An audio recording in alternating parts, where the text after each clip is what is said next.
Okay, this is Corey here, part 3 of my Mosin Nagant video. I just got done talking about the firepower, how it's a 7.62 F54R. And I held up the round and talked about that, discussed it. Now I'm going to go down to the capacity. The capacity in this gun, of course, if you don't already know, is a 5-round integrated magazine. Let me get over here. Okay, 5-round integrated magazine. Here is the magazine. Of course, the actual spring in the magazine.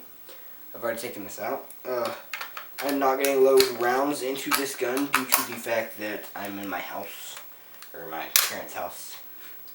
And I do not want to do anything. I'm uncomfortable with that because that could cause an accident.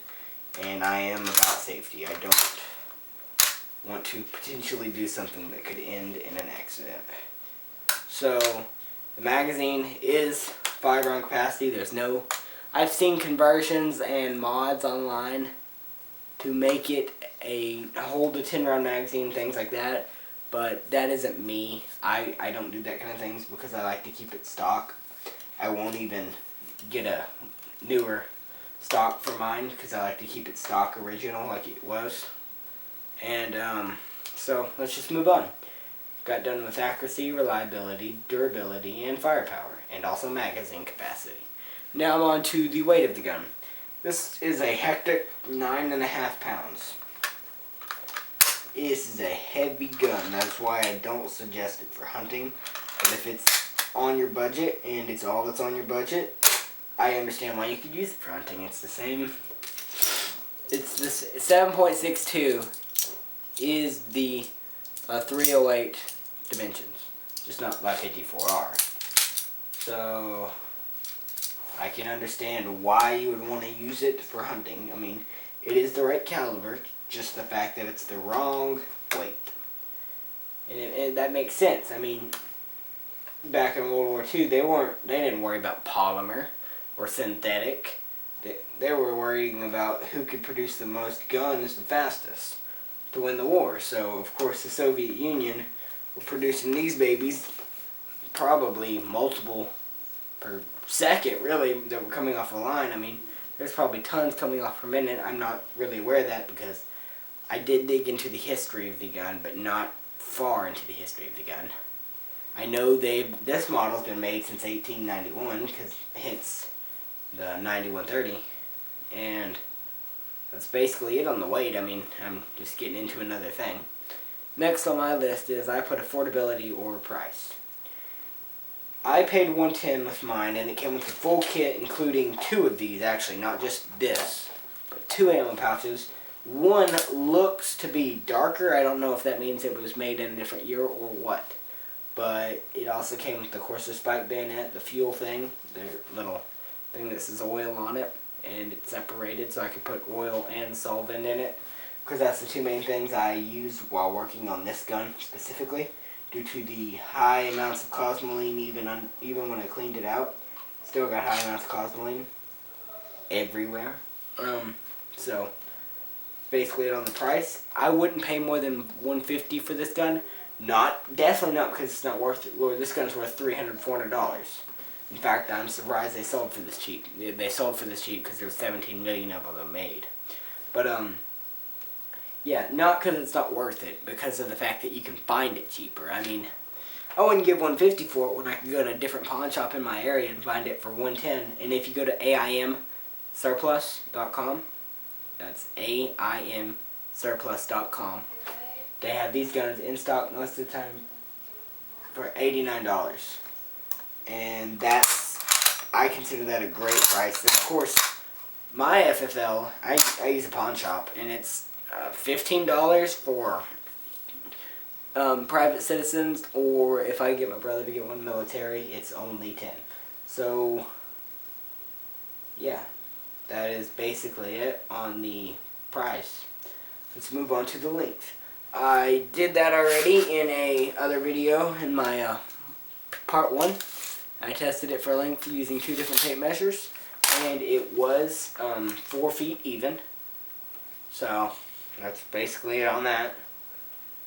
And go to the my use. my use for this gun, or the philosophy of use, which I'm not taking that in fancy words, that's just what it's called. I mean, that's just the way to say it. I guess I can just say my use so people don't think I'm trying to rip them off. But the use I use it for is, I use it for recreational shooting. It's, I love to shoot high caliber rifles. And it's half the price of a .308 or 30-06 round. So I'm going to shoot it as much as I can. Because I'm not rich. I'm barely legal age to drive. I'm only by 1 year. Well, almost 2 in a few months. So I'm not going to be using this gun to, I don't have money to spend on .308 or 30-06 all the time. Although this, plus I have someone who can reload, and he loves to reload, so he'll do it for $1 a box. It's pretty great. He'll do it for $1 labor box. It cost me about $5 to get it reloaded and to pay him to do it. But that's basically it on the POU. It can be used for hunting. I wouldn't recommend it due to the hectic weight. But if you can take that and you're using the sling and you feel confident and you have enough power in your arms to hold it up to take your shot. Because I can hold it up for a minute, but I can't hold it longer than a minute without getting a little wobbly due to the fact that it's so heavy. Well, if you can do that, that's great. Let's move on to the popularity. When I go to my local academy at Gator Mountain, it's most of the time sold out. And if I call them, and if they even have a box, it's usually one box, 2 at the most. I get them to hold it because it's that popular. It sells out that fast. And I asked them, man, why don't y'all have this ammo? Is it not popular? Do y'all not carry it often? What's the deal? And they always come to the same response, no matter where I ask, no matter what store. It sells out as fast as they get it. They say they restock weekly, and it always sells out. That's how nice this rifle right here in my hands is. It's that nice, that it's that popular and that famous, that it would be worth that kind of money for ammunition. People love this gun. So that's the popularity. 17 million of these have been sold. Country of origin is next on my list. And I put that on there just, I also put history, but I changed it to country of origin to shorten up my videos. And the country of origin, of course, is Russia. This is a Russian gun, and that brings me to the fact that it has Russian markings on the back of the stock. When I have my good HD camera, I will show a video of that. And it also has markings and a cross on the bolt. So that's all. And it's accessorizable. This is my last.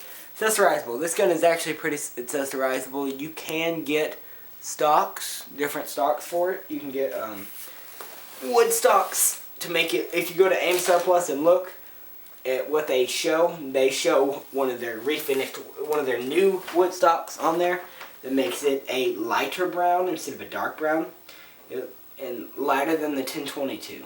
Ruger 1022, lighter than that, like a real light brown. And it's nice, but it's $100. And I've always been one for keeping originality in old rifles, Milster rifles. So I'm just going to stick to keeping this stock.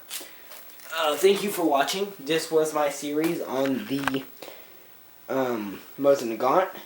And I will have many more series on multiple different budget guns under $250, to be more specific, that are reliable. I will not make videos over guns that I have not shot. For one, at least, if it's a pistol, at least 500 rounds. I won't review it before it's got 500 rounds in it. With a rifle, it depends on the caliber. If it's 22, I probably won't review it unless I have 1,000 rounds. But if it's, if it's a high caliber rifle, I'm probably not going to have that many rounds in it before I determine how good it is, because it's just expensive to shoot. So thank you for watching. Basically it. I'm out of time anyway. It just actually worked out pretty good. So thank you for watching. I'm done.